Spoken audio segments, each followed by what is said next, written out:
This is the Today with Tally podcast. And with that, we're honored to be joined by U.S. Marine veteran Anthony Marquez and his brother Manny. How are you?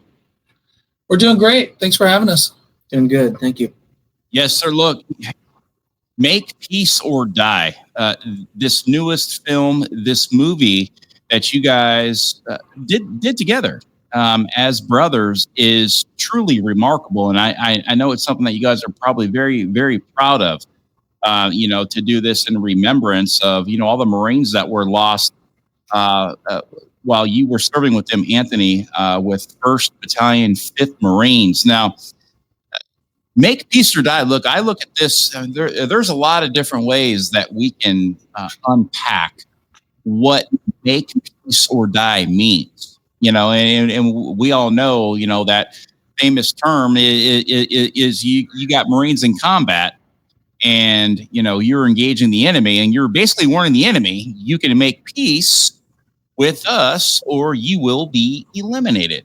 Well, after watching the movie, it was almost like almost make peace with yourself as well, or else you will be consumed in the death that you have gone through and witnessed firsthand that will ultimately lead to where we're at right now with the epidemic of veteran suicide. So you got to make peace or die can be unwrapped in so many different ways. But look, Anthony, I want to get right down to this. Look, you grew up in Oklahoma. You're a kid growing up. All you wanted to be was a Marine. Explain what your childhood was like. Grew up outside, being outside. Our parents, they ran a trash company, so we were always being out in the shop with our dad. And growing up, we had 60 acres, and then we moved to where we're at now. Where the family still lives, where 10 acres is. So, we had a great childhood. I don't know.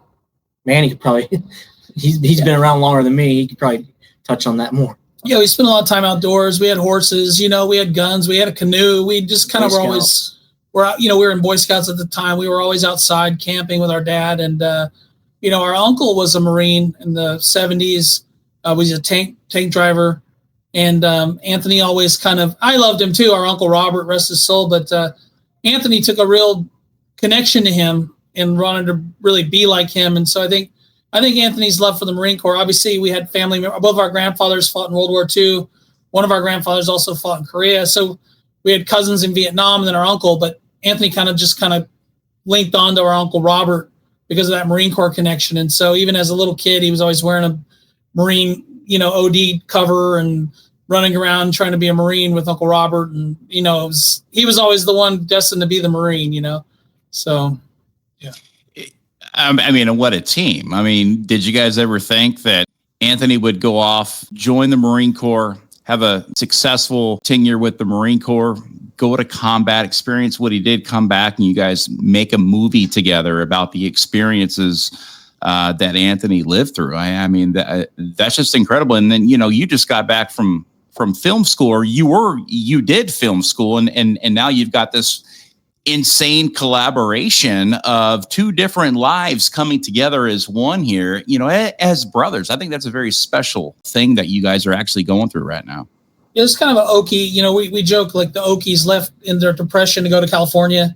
I left to go to California to go to film school, and Anthony left to go to the Marine Corps, and then we both came back home. But yeah, I was already out of film school when he went to boot camp, and when he got out, he was at Pendleton. I would see him on weekends and stuff, and so he's always kind of been on the periphery of my film projects. I'd be doing a music video or something that I'd bring him along, and so when he got out of the Marine Corps in 2012, Anthony was trying to figure out different things with his own life, and then in 2014, he was a bomb dog handler, and he was able to adopt his dog Allie, which is in the movie. And I won't, we can talk about this as much as you want, but at the time we made a short film called Operation Allie because he was able to adopt her, and we went to North Carolina and picked her up, and we made a short film of that excursion in North Carolina to get Allie, and he was able to bring his dog from the service home with him.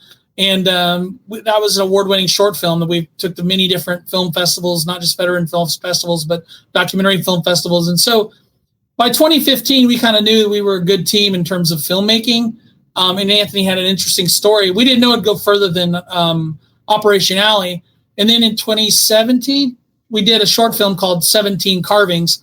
And it was one of the deliveries of the chainsaw carvings, which we haven't talked about yet. But and that did well in film festivals and won some awards. And so, when the 10th anniversary of their deployment was approaching, 2021, because they deployed 2011, Anthony said, I really want to do something for the families. I think we should make another movie. I think we should make a feature documentary.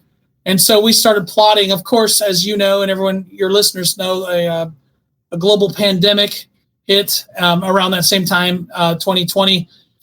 So we thought we can't go now. We wanted to get the movie done before 2021 so it could come out on the anniversary of these, and we ended up pushing everything because, some of these families, the parents are now a little more elderly or whatnot. And so it's like, regardless of what you thought of COVID, we just thought it was irresponsible if we had gone into their homes while there was a pandemic. And so we pushed things. And then May of 21 came around and some of the restrictions were being lifted. And Anthony called me he drives a recycling truck still. He called me and he said, man, are we going to do this movie or not? Like, we got to do it now. And we started filming in July of that year, bits and pieces. And then the real thrust of the movie happened in November of 2021. We got into an RV and we went to 34 states. Yeah, we got into a Cruise America RV and we went to 34 states over a 40-day period. And we interviewed the 17 Gold Star families, multiple Marines, like 23 Marines, a couple Navy corpsmen. And, it was just over 12,000 miles of driving and hit every type of weather you can imagine. But that was kind of the bulk of the filming, the big road trip. And then, we've done multiple trips since then. We coordinated with the DOD to get permission to film at Camp Pendleton in June of 2022. And, and then with the Marine Corps Museum, and had to go back on the road a few times to film a few more Marines and a few of the families. And so, yeah, it was, the production of it was really 2021 till middle of 2023. Again, it was very well done. For our listeners out there, you got to go check it out. Make Peace or Die. And I can tell you, it is something that will sit with you for a little while, especially me right now. I was able to take a lot from this film that these two brothers put together. Anthony, you went through some bad times in 2011 with your unit. 1st Battalion, 5th Marines took on a heavy casualty rate of 17 Marines that were KIA in Afghanistan, where you were fighting. And you were close with a lot of those Marines, like you even said in the documentary. I know the final words that I said to this Marine. I know the final words I said to this Marine, but I don't remember what I said to, I forget, was it Jackson or some? Ridiger. Yeah, right. And so you went through a lot, and I want you to, if you can, kind of explain that deployment and what led up to the 17 KIA from your unit. So that was my first combat deployment. I had been in the Marine Corps for 4 years up to that point, I believe. And I was with security forces the first 3-4 years. And so I did 2 deployments with 2 different fast teams. And then I at PCS, and I went to 1-5 in May of 2010. So we started doing the workup to go on that deployment. And pretty much right as we got to the unit, we were starting that workup that summer. So pretty much for about 10 months, we were doing the workup. And I don't know. I mean, we were going in. We knew where we were going. We were getting the weekly updates from 3-5, who was in that area, and so it was a lot of the guys that came to the unit were new. They were green. That was their first like real deployment. And we had a bunch of guys still that were seasoned and had multiple deployments, but so it was just something you got to try to mentally prepare yourself for best you can. you just have to accept what you're doing and where you're going. And I mean, you got to accept the possibility of what your fate could be. And then the deployment in itself, it was something completely different than I had ever experienced in my life. And most people will never experience things such as that, which is the great thing about having people that are willing to volunteer and go do these things, and so that other people don't have to lose their innocence in that nature. And so, I mean, it was a rough deployment. I mean, it was a very hostile region. There were IEDs everywhere, gunfights. It was a bad place to be. From 2009 to like 2012, it was known as the most dangerous place in the world. And we were there in 2011. So for the British and the Marines, it was very catastrophic losses that we suffered in that area. And it was just something that I never experienced before. So, you're very lucky to be here as well. I know you took a 40-pound IED to the passenger side of your Humvee, or you were in a dozer. Yeah. And you even had Allie with you, at that point, and she was actually sitting shotgun. Very, very lucky, survived that terrible incident that happened. You would get out and you would come back to Oklahoma, and you started to carve these battlefield crosses, correct? Yeah. So I got out in 2012. We got back from Afghanistan in October of 2011. And then I got out in 2012. The Marine Corps had this program called the VERP, the Early Release Program. They were letting Marines out 3 months out earlier than their EAS date. So I did that. Came home and I started working for the family business again, driving a trash truck. And it wasn't until 2016 that I started doing the chainsaw carvings, because one of the Gold Star mothers attempted suicide. And when I found out about it, I was like, I want to do something for her. And I was trying to brainstorm of what could I do? I want to do something different, not something nobody's done. And I was like, well, maybe I should do a chainsaw carving. I had no experience with the chainsaw other than cutting firewood.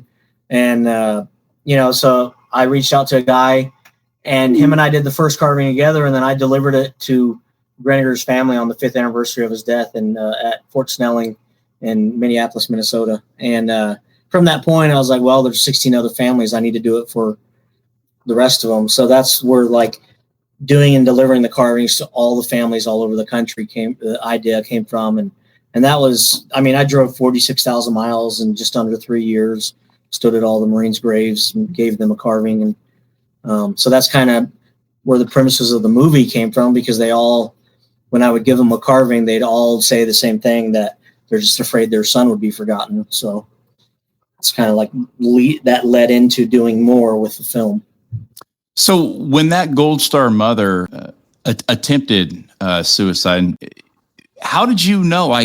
Have you kept good contact, solid contact with all of these? No. KIA? No. Most of them, I didn't even know how to get a hold of them until I was just like, okay, I'm going to deliver one to this family now. I'd go on Facebook, try to find their parents, start reaching out to Marines who knew him, and then they would give me information. But I found out she tried to commit suicide through a friend of the family of theirs that reached out to me, because I had already met Teresa a few times, and I had a friend of mine do a painting, and I took it and gave it to her at Grenadier's grave. And then, so I kind of had a relationship with Teresa already, but I found out through a friend of the family that told me, and that's when I was like, I need to do something more. So that's where the whole idea came from for the carvings. Look, dude, it's hard operating a chainsaw just if you're cutting down a tree. Mm-hmm. How did you pick up this artistic eye, a chainsaw and stumps, and literally begin to build these battlefield crosses? And you said, I reached out to somebody. I mean, dude, that's just not something you can just get some tips and tricks. I mean, dude, you cut some serious art into these stumps. And and then you would go back and you would torch some of the areas to kind of, have that discoloring there. And like, how did you even begin to teach yourself how to do this? Because they're truly remarkable battlefield crosses that are now great remembrance pieces for these 17 Gold Star families. I mean, you just have to have a mission, and you have to have a purpose. There has to be meaning behind it. And really, it just came out of love. I for fellow man and for their families. And so I always say I have some type of artistic ability. Growing up, I used to draw and whatnot. And so when I reached out, I just Googled chainsaw carvers of Oklahoma and found this guy, Clayton Koss. And him and I did the first carving together. And he kind of showed me a few tips. And from that point, I was like, all right, well, I just had to kind of mess around and figure out what worked best for me. And when I first started doing a carving, it would take me over 18 hours. Now I can do one in less than 5 hours if I'm just really working on it. And so it's just figure out the process that works for me, really. From your first one to your 17th, did they change a lot? Can you see the growth in from 1 to 17 in your artistic ability there to operate this chainsaw? Yeah. I mean, I can see that I get better and then in my own style, I guess you could say, because all carvers have their own different styles. And even the guy who taught me, I'll send him a carving that I do now, and he'll like, it looks okay. I'm like, okay. But he's been carving for 35 years, 38 years, something like that. And he's like, he's very truthful in his, what do you call it? Like critiques. So to me, I'm like, oh, this looks great. To everybody else, it looks great. But to carvers, everybody has their different styles. Mm-hmm. And he even told me, he's like, that's your style. Like that. I can look at a carving and be like, oh, that's so-and-so's carving, or, and so people can look at my carving and without even seeing like the markings that I have on it and notice that it's one of mine. Because I've done 82 of them up to this point. The Gold Star mother that tried to commit suicide, grief, everybody deals with it differently. I couldn't imagine, losing a son in the fashion that she did. And because of her, this mission was really born. You created the very first chainsaw battlefield cross for her, and you delivered it. And you said, if I'm going to do one from her, I've got 16 more of these to do. And again, that's the mission and the purpose that's behind what would end up becoming Make Peace or Die, the movie. Now, when you were delivering these battlefield crosses and you were touring, 12,000 miles, 34 states on a 40-day road trip in a rented RV, how did the Gold Star families accept you? And were they were they excited to see you, or were they kind of nervous, a little bit scared to know that their son was with you during their final breaths? Yeah. So when I delivered the carvings, that was actually before we started making the film. But when we went on, when I delivered the carvings, that took just under 3 years, and most of those were single deliveries. So I would try to find them and then, get a hold of them, tell them what I was doing. Then I go deliver the carving, come back, try to get a hold of the next one. And, but the film, that's the one where it took 40 days and over 12,000 miles. And so I had already established a relationship with the Gold Star families. And I think that's really what made them comfortable bringing us into their home to actually sit down and interview them. But to go back on when I delivered the carvings to all of them, I think I was more nervous than they were, just because I didn't know how each family would react outside of the next. And pretty much all of them were very welcoming. I've done the deliveries when there was just the parents, or there's been 50 people that they went to school with and other cousins and aunts and relatives. And then they go back to their house and they have a big barbecue and kind of throw a big party, and, or it's just the families, the two parents are at the cemetery, and then we go our separate ways from there. So it's just, each one was kind of different. So you got 17 moms or new moms, right? I mean, I'm sure that they look at you as an extension of their son. I mean, really, would you agree with that? Yeah. I mean, some of them, they say that when there was a Marine that served with their son there, when they come to visit them, they feel like a piece of their child is home again. Yeah. Incredible. How does that make you feel? That you're doing something that has purpose and meaning.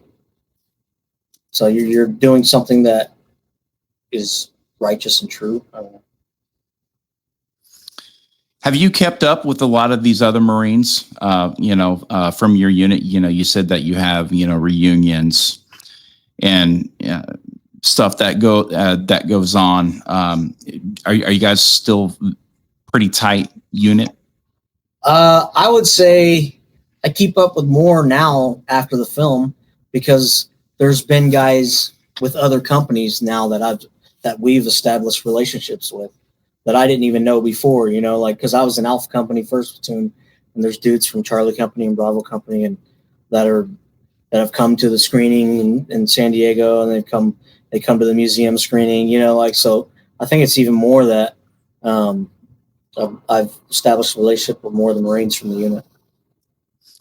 Manny, this movie was great. I mean, you put this together. Talk about, I'm sitting there like, holy cow, I'm going to have these guys on my podcast. I mean, this is just truly remarkable. The work that you did with the breaths and the, just the background. And you did this, you didn't want nothing to really do about this. And it wasn't about you. It was about the mission. It was about, the work that Anthony has done with the chainsaw carvings and the giving to these Gold Star family members. You didn't even want to be in it. I heard you in the background asking questions to your father or to other people, because you were just kind of like, I'm not in this. I'm going to direct this. I'm going to make this the best possible living experience through the eyes of Anthony and through the eyes of these 17 Gold Star families. What did you take away from this film? Oh man, that's a tough question, because there's so much. You get so much from these families because they're the sweetest people in the world. They've experienced some of the harshest grief. I mean, losing a son, losing a child, losing a father, a brother, a cousin. They a husband. It's they've been through something that is the worst you can experience. And they've come out the other side to see another day. And so to share a little bit in that grief, because you're allowed into their world. Obviously, I don't know what it's like to lose a son. I did have a congenital heart baby last year that he was in the hospital for 3 months. And I have to tell you, and he's, he had open heart surgery. And I have to tell you, I was sitting there a lot of times with him while he's in the NICU, thinking about getting strength from these families, because, I know like their son wasn't with them, and I was watching my son in his hardest moments. And I still had him though, and so I was taking a lot of strength from them. To be privileged to tell their story was an honor. It wasn't about me. There were parts where I allowed myself to be in the edit, walk in, putting a mic on Anthony or something, just to establish that we were brothers. And he even says to Greniger's mom, like, she goes, "Who's the cameraman?" Like, and he goes, "Oh, that's just my brother." Like, and so it's like, there were a couple of things we wanted to do as a film, is express that it was two brothers going on the road, because there's, and then the RV was another thing we wanted to do, was like, you're on this journey, and so we've established these kind of things that would help the storytelling. But for me, it was a true honor. And now these families have become family.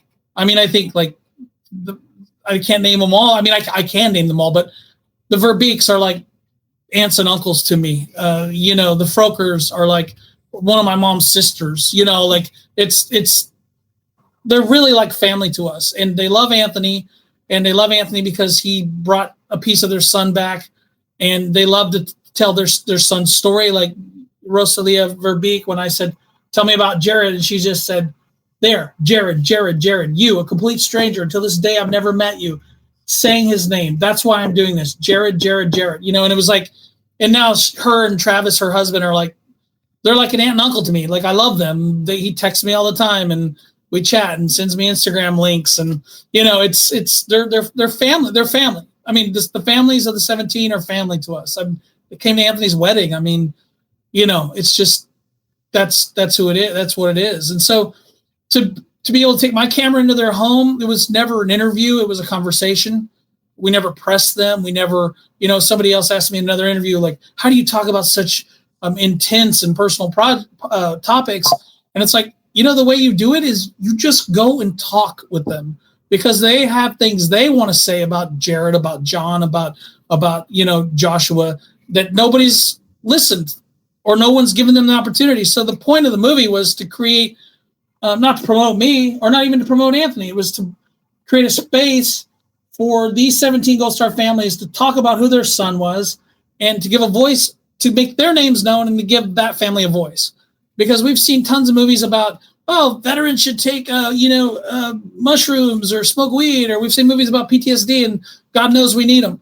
But we haven't seen movies about Gold Star families. And so we saw in the veteran space that there was a missing piece of the quilt, and that's telling Gold Star family stories. I mean, we would go into a bar or a restaurant at night. We'd take our cameras in because we didn't want our RV to get stolen, you know, or whatever. And we'd take our camera and set it on the bar. And so we go, what are you guys filming? And say, we're filming a movie about Gold Star families. And people would say, what's a Gold Star family? Mm-hmm. And then we'd explain it. Hell, I've talked to veterans that don't know what a Gold Star family is, which I find mind-blowing. What is that again? What is a Gold Star family? You know, it's like there needs to be something filled in here. There's a big blank. There's a missing piece of that quilt, you know. And I've said at film festivals, people stand up and go, what can I do? I've never heard of a Gold Star family. What can I do? I'm like, look around your neighborhood. There's one in your neighborhood.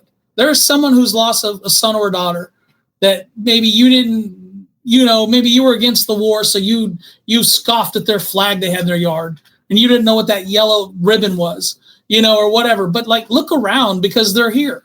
And like, it's time to have empathy for your fellow neighbors, your fellow Americans, and it's time to help each other heal. Let's heal from 20 years of war.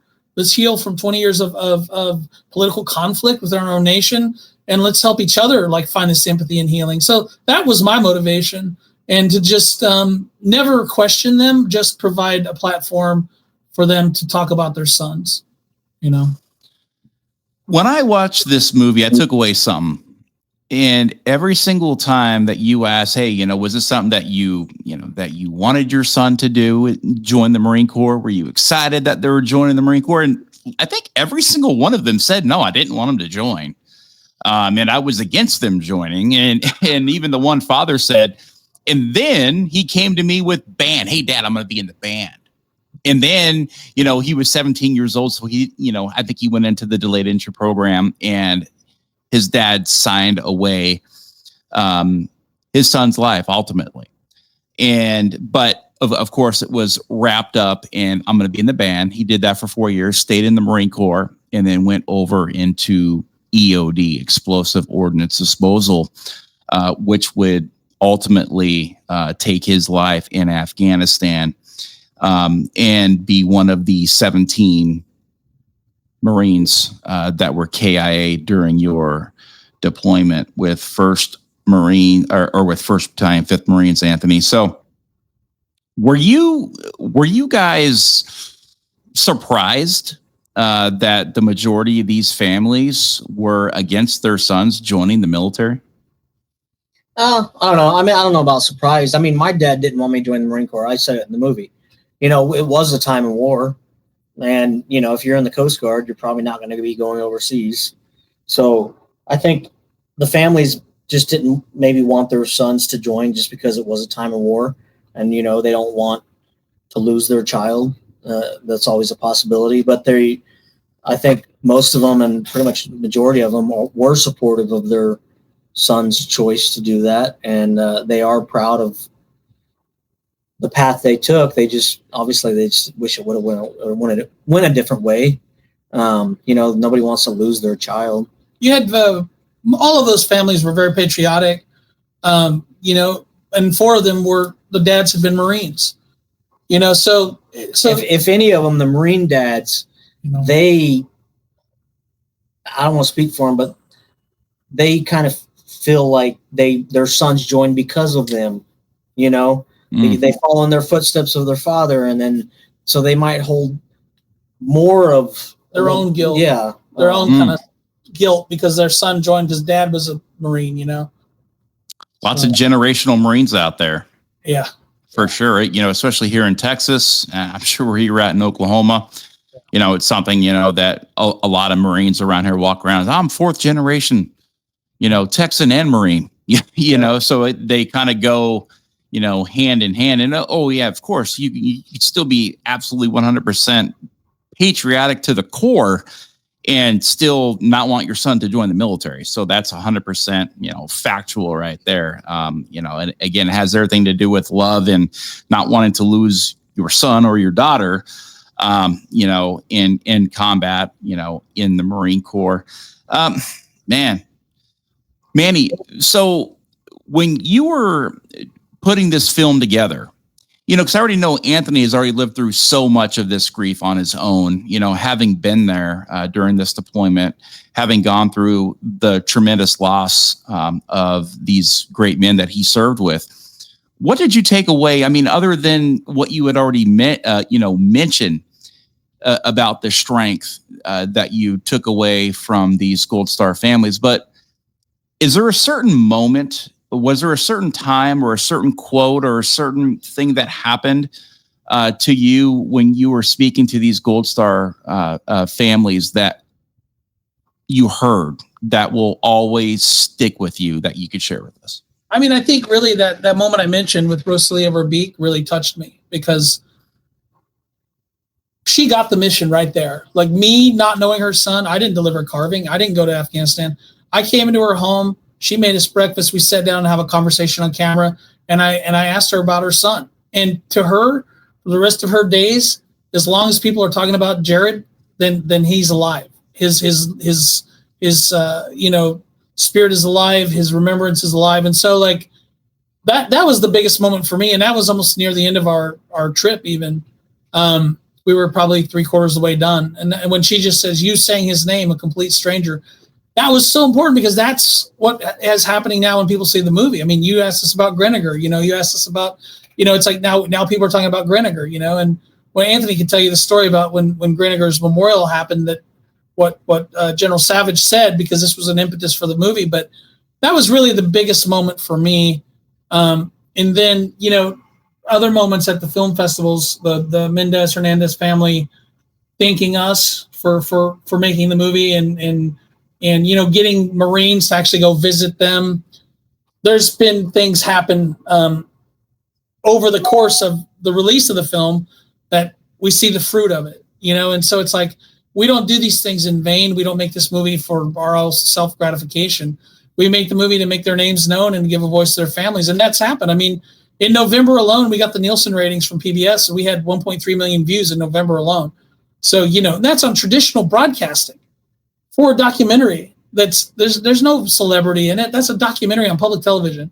You know, like that's insane. Like it's unheard of, you know? So that we were just so pleased that their names are getting out and people know what a Gold Star family is. And if you watch the movie, we start the movie with the definition of Gold Star family because I said right away, people need to know what it is right away.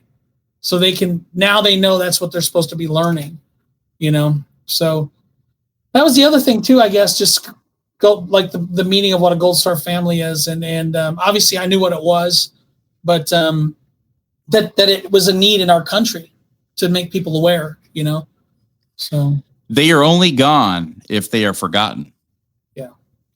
And you guys are doing a great job of keeping these Marines' memories alive, all while being there as a stick.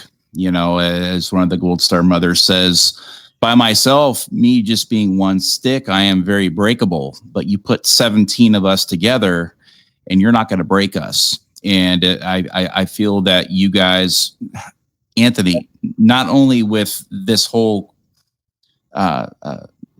creating these battlefield crosses with a chainsaw out of a stump, but I mean, that right there, that's unbreakable.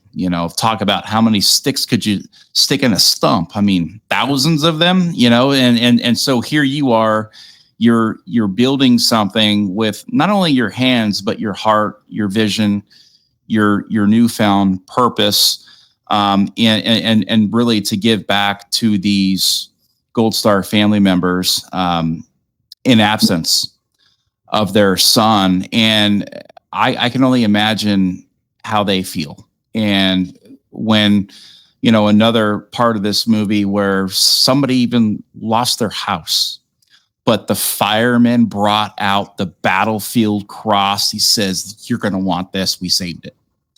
And that right there gave me goosebumps because, it's kind of like, I can't lose him twice. Yeah. And what did you think about that when you heard that? So when I saw that their house burned down, I reached out to his sister and said, whenever the family's ready, I'll do another carving and I'll bring it to you guys. And she sent me a picture of it, of like kind of charred. And she told me the story how that it survived because the firefighters grabbed it and threw it in the front yard. And so I was like, holy shit, it fucking made it. I was like, well, okay, well, I don't have to carve another one, but it made it. Like, and even his mother in the movie said, that's something that wasn't taken away from me. Like that carving that I did for the EJ's parents and his family, it's like they lost their home, but they had that carving. They lost their son, and then they lost their home, but they had that carving that, because I didn't know EJ, because he was an EOD attached to Bravo Company. So, and I always say, like, I knew that out of all the 17, I knew 6 of them personally, and I knew of some of the other ones, but maybe in passing or something. But, a battalion's fairly large with all your attachments, 1,000+ people. And so, I was happy to know that the carving survived as well. And that out of the things that were EJ's, the carving made it, a picture made it, and some of his medals made it. Outside of that, they lost everything else. Incredible. Another thing that jumped out at me is your father is a man of very few words. Yeah. You could tell he's genuine. He's sincere. You could tell he loves you guys. He's proud of you. But he's old school. I mean, that's just what I grabbed. From it. And I thought that was pretty amazing. For this kind of where it comes full circle. Father comes out from Oklahoma. He's standing on First Sergeant's Hill. You got a Marine Memorial there, and the family goes up there on a hike that you put together. And Manny's there. He's filming this, and of course, him in the background. Hey, pops, or hey, dad. How does this make you feel? Whatever. And he's like, Anthony did this. Anthony did this. Anthony put this together. Everybody is here right now because of what Anthony did.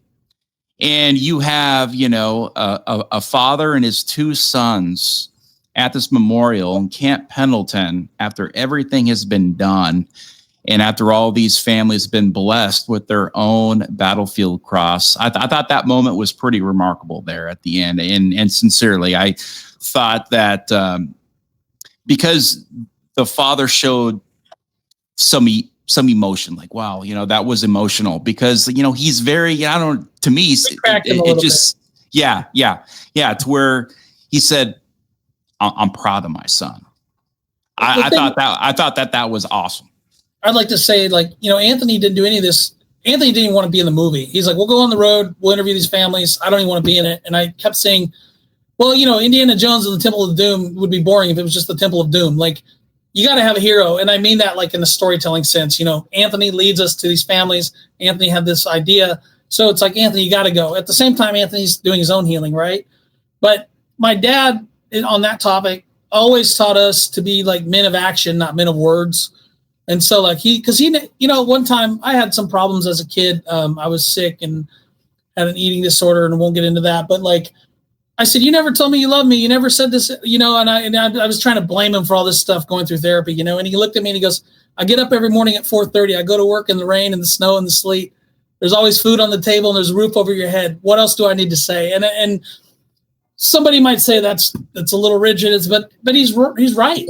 Like he taught us to be men of action, you know, and so like we're gonna walk up that hill, we're gonna get in that RV, we're gonna go on the, you know, like let's not talk about doing something for these families. Let's do this for these families, you know, and so like that's what Anthony did. I'm gonna carve these things. I'm gonna find these families. I'm gonna go on the road, you know. So like we have to be men of actions, because words are great and words are important, but words mean nothing if you don't follow it up with the action. And so for my dad to say, I'm proud of him, he doesn't go around saying, I'm proud of you boys, you know, he doesn't say that. He never even told him he's proud of him since then. He just said it on the camera, you know, you know what I mean? I mean, he's never said, I'm proud of you for making the movie, but he's been at every screening he can, you know? So that's just who he is. We know who he is. And that's how we grew up. He's laconic and he's quiet, but he's been there. He's been there for us, you know. I loved it. You know, I'm more of a sensitive father, you know, than most, but every father is different. You know, it's like the hardest job in the world that I've always said is being a father that cares. It's the hardest job in the world. At least for me. I've got 4 kids. I got 2 daughters. I got 2 sons.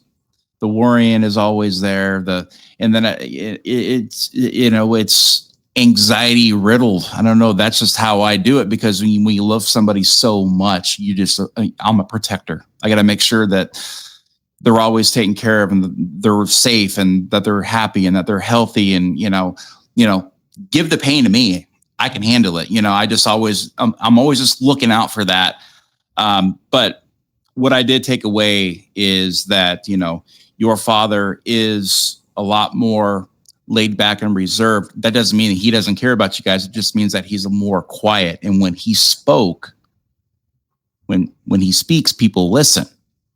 Yeah. And that there at the end, and I know he spoke through, you know, a lot of it, you know, as the story was being told, you know, when Anthony was, you know, younger, he always had Army stuff in his room. And then, yeah, I think it was somebody that said, hey, you want to be the Army? Look at all these Army guys. And the mom was like, nah, you're going to be a Marine, right? Or something like that. You know, so he was telling the story, and, you know, he would sit down, truly an honorable man. But at the end, I'm proud of him. I'm proud of you boys. You know, I'm proud of you guys both.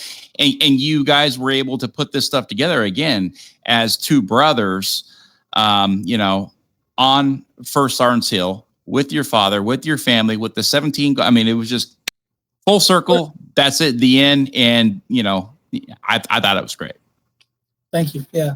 Yeah. We set it up like that. There's a dichotomy, right? Like my dad says it, like all these people are here because of Anthony, you know, and because their son's not here, but Anthony's here, you know? So it's like, that's what we're called to do. We have to serve, you know, like we're called to serve. So, you know. So how has this helped you, Anthony, in your healing process of these life experiences that you lived through being a United States Marine? I mean, it gives me purpose. It gives me a reason and a way to continue serving outside of the military. So I've kind of come to understand that, I guess. Like I need to have we all need to have purpose. We all need to do something, but I needed to find a way to continue serving. And this is just the way that I found, was for the families and for the Marines. And like Manny was saying earlier, this is continuation.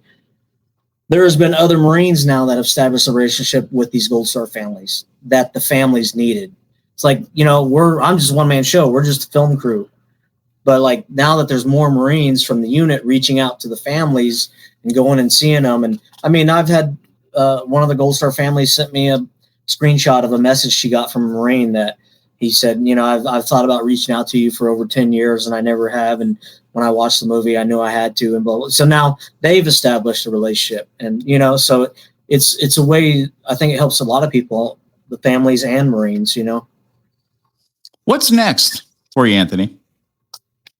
Well, we're still working on our film, you know, like I always tell people, we're in the next phase of the film. You know, there's production, which you're on the road, you're making the movie, you're getting all the footage. And then there's post-production, which is, you know, trying to raise all the funds to, you know, get the editorial done, to do the music, composer of music, the color correction, audio mix, everything. And then there's, okay, where's it going to go? And then it went on, you know, it played on PBS. And now we're in that phase of we're we're continuing to try to get the movie out. We're continuing to find other avenues of streaming, and we're working. Manny can talk on this. Yeah. I always say it's like raising a kid. Like, the movie's not done. The movie's just in a new phase. So, we had a release on PBS. We had a deal with PBS, and that deal remains with PBS for a couple of years on their PBS Passport app. It'll be there if you have the app.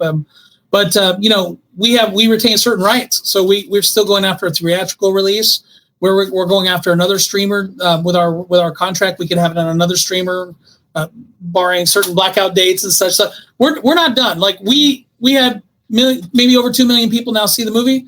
We want 5 million people. We want 10 million people. Like, more, every American should see this movie. That's our goal. We want the names of those 17 to be out there, to be known, and we want people to know what Gold Star families are and do the work to help them heal. That's the goal. So yeah.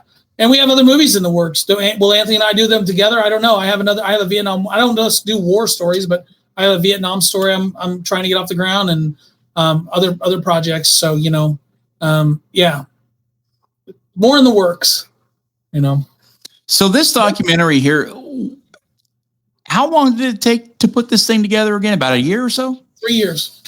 3 years. Yeah, it's been 4 years since we decided. 4 years now, because it's been about 3 years from start to premiere. Yeah, from pretty much almost to the day that we decided we're going to make the movie. It came out at the GI Film Festival in San Diego. The world premiere was at the GI Film Festival last May in San Diego, and that was the first time in like 15 years, I believe, that they had sold out a screening, and they sold out our screening like a month in advance.